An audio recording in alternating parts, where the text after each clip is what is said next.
I know Arrival just came out, so this is a little early, but I also pulled that same thing with The Force Awakens last year, and that's my most popular video by a country's time mile. Apparently being relevant in time-space is just as important as being entertaining. They can't all be Lady Hawk. Or can they?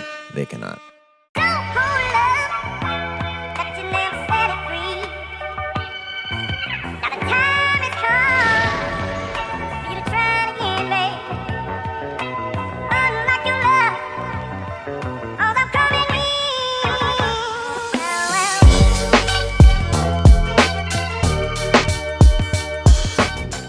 Arrival is a film directed by Denis Villeneuve, written by Eric Heiser, adapted from the short story by Ted Chiang, and manages to miraculously maintain all of its subtlety and nuance as it drives you through emotional states you both knew and didn't know you had without ever raising its voice. And did I mention this tends to happen simultaneously because this movie is serving up hot and fresh emotional states that tend to exist all at the same time, which gives this movie a feeling of nice melancholy because you're often experiencing loss mixed with another emotion, but in every scene those feelings of loss are ever present. At the center of this film is the positively magical Amy Adams, and to harpen this one more time, she had to invent emotions we didn't even know existed yet to play this role. Hello, regretting of telling future ex-husband about future deceased daughter. I mean, Emma Stone was great in La La Land, but come on, give Amy Adams her damn Oscar because she has to take jobs like Lois Lane for Zack Snyder films where she stands around while sweating or actually gets to speak and have a modicum of agency as long as she's taking a bath. And the problematic Jeremy Renner. I loved you on Angel. Holds his own against Amy Adams and very much supports the other half of the movie. Let's talk segues. What would you do if I didn't bother writing any? Let's rap about nonlinear time structures. If you cut up the order that things should appear, confusing the audience only to add up in the end, gluing everything together into a cohesive whole that kicks your heart in the balls as we watch Louise struggle with things we've never had to. Sorry to speak for those displaced in nonlinear time. I need to check my linear understanding of time privilege. I'm sorry. When you talk about seemingly disconnected aspects of the film like language and the obscured secrets of how human beings communicate contrasted against 49-toed Cthulhu nightmares that are just looking for good long zero gravitationally inky hugs, it adds up when it wants to, which is one of the things that is so clever about this movie. It peels back its oniony layers at exactly the slow burn it wants to. It arrives precisely when it intends to. Like a wizard! Or the audience arrives at a feeling of existential euphoria because life, when you have some control over the order that events happen to you, you can create new beauty and ideas like being able to experience a person you love more than life itself, like your daughter, long after she's passed on because you can revisit the moments they were with you. In that context, death really isn't the end. You aren't changing anything, you're just recontextualizing the experience of it all. There's a run of movies where aliens show up and it's to conquer our planet or to destroy us, and I love those movies. There's a great time and place for those, but I don't want a steady diet of that. I want a chance to have a movie and have a story about a strange new people that visit us, and we have to be on our best behavior. The trick is pretty simple. Ask a single question. The movie explores those disparate elements completely separately and then it glues them back together with that single question. What does time have to do with language? And maybe the answer is love. No, I'm just kidding. I knew that's where you were expecting me to go, and I'm not going there yet because time and language are two of the only things of our own design that we can use to communicate with those umbrella hoses from another dimension. I mean, we didn't invent language or time in the grand scheme of all creation in the known universe, but the perspectives of those things are dramatically different. Let's get on with it. Hello, we are fourth-dimensional beings that experience time non-linearly because, as it turns out, the cucumber and our towers have a radically different idea about both what time and language mean, and so can you. Ask me how? This movie happened in a pretty non-standard way. Heiser stepped in to adapt a short story he was already seemingly pretty obsessed with for Denis, already selected for this film all the way back when he was shooting Prisoners, so a lot of things had to go right to preserve the integrity and the spirit of the original short story. If you had a child you knew was going to die early, would you still have it?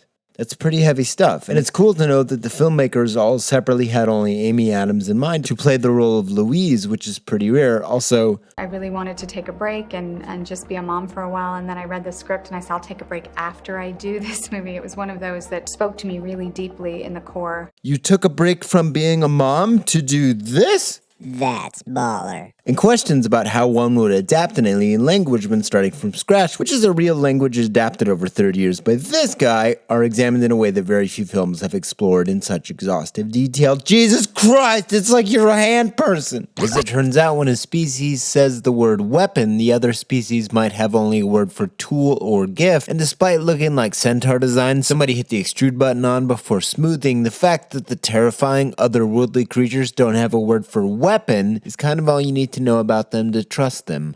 Cinematography, my goodness, the way things are designed into the fabric of the photography in this movie. Bradford Young was the DP on this, and he uses light like a wizard because a lot of the real world is shown quite drab, so the set for the alien ship they actually built in real life and had to be lit by one single unbroken wall piece, which works out because the neutral ground between the aliens and the humans is outside, and it's the only time we see direct sunlight, and it's natural, unlike the spaceship, which is wholly artificial light, which you noticed even if you never really thought directly about it. The studio logos and opening credits were kept muted like the real world lighting, so the alien technology would appeal that much brighter.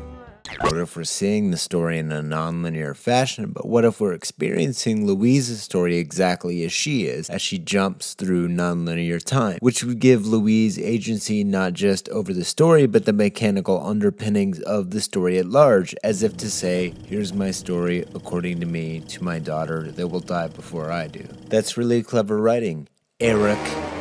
I don't know why I did that. I'm in awe of how you juggled something so vast, and the movie provides a lot of edits that clearly insinuate what is happening as we experience Louise's life as she jumps between time frames. And I don't usually talk about editors, but Joe Walker did a whole lot of lifting with this film, as some takes were edited with actors in wrong positions to create jumps within Louise's perspective and understanding of time. You know Joe's work from Sicario, 12 Years a Slave, and Black Hat. Villeneuve is so good with his material because he knows how to make a world feel lived in so you understand what you're losing. We experience Louise as a grieving mother who lost a daughter in the most debilitating of ways, but not when traditionally we are supposed to, at least within the context of story. We experience the end at the beginning and never really cease to be experiencing it. We feel loss perpetually throughout the runtime, or in other words, we experience loss in non-linear time. It simply exists seemingly unrelated to the events of the primary timeline. We experience loss so that all of Louise's actions are defined by it, even though chronologically it happens later in her life. And then most of this movie takes place to Louise for our perspective of her perspective. It happens all the time. We see her experiencing loss on behalf of her daughter Hannah, her name itself a palindrome, as if to say live life forward or backwards, just live it, because then death is not the end. You can always turn around and go back because it always starts the same.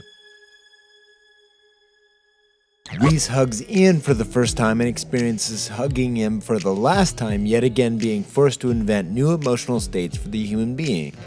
Amy Adams is my best actress. There's a loneliness here, and surely we believe her loss of her child to be in the past to define her present, but her story exists before any of this happens, and we see her make the decision to go through a doomed relationship for a doomed child, because to Louise, it's all worth it. She answers the question at the center of this film with a resounding yes, of course I would still have a child, even if I knew it was going to die, because then I will experience love, even if fleeting, and as aliens appear in numerous sites around the world, we experience the same loneliness and depression as the rest of the human world.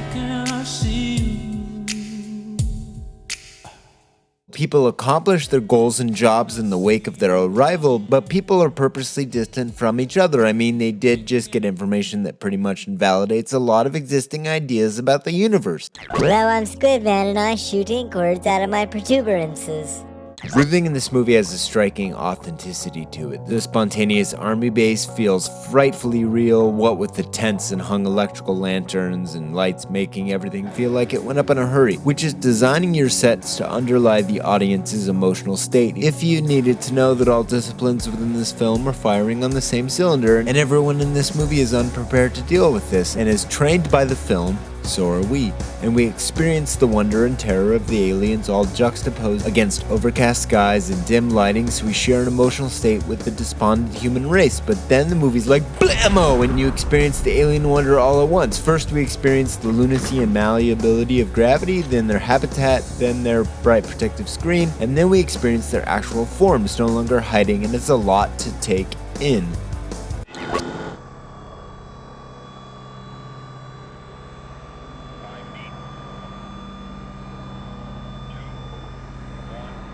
Don't forget about Louise and her troubles. Holy crap, this is a lot to take in. So when the scenes around it, it all comes flooding back. This movie continues piling information on top of information until such a point it can finally pull back the curtain like so.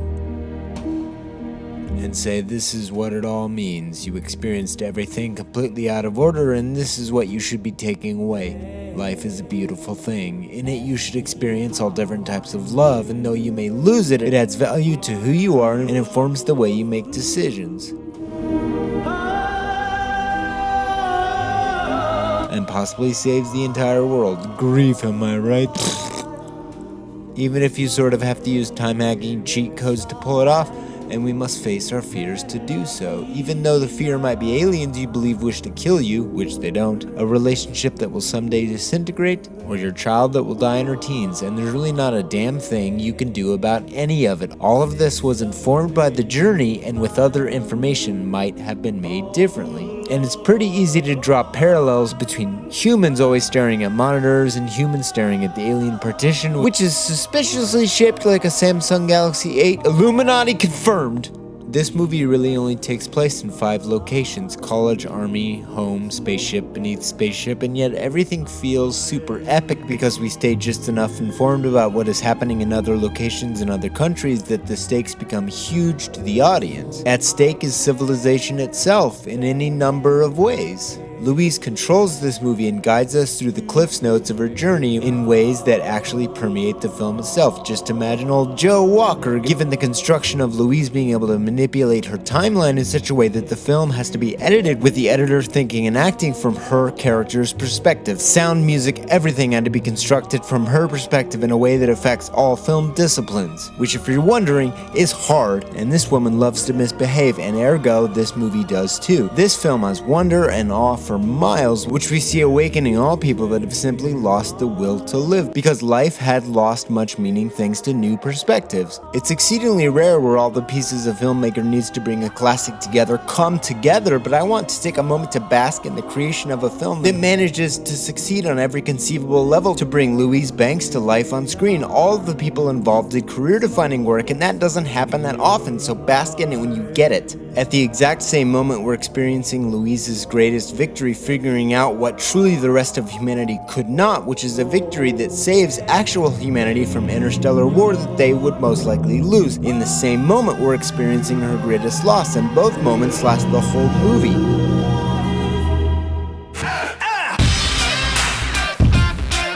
Thank you for checking out the newest episode of Movies Mikey. Per the rules of the road, please like this video and subscribe to the channel, because the more subs, the easier it is to make more videos. Oh, and follow me on Twitter at MikeyFace, because I like talking about the show on there. Onto the voting, and hang tight because I love how perplexed the Moon video's choices made you. So I want to throw you for a loop again. Here we go. So let's go ahead and start with Guardians of the Galaxy again, because you lot really seemed to like it being up for vote the last time. But here comes the curveball, The Emperor's New Groove. Yeah, what? And The Lion King. Yep, I'm really trying to make you punch your monitors now because I find it all so delicious, your cries of unfairness. I guess power corrupts and all that. I'll see you in the next video. Keep your heads held high, friends.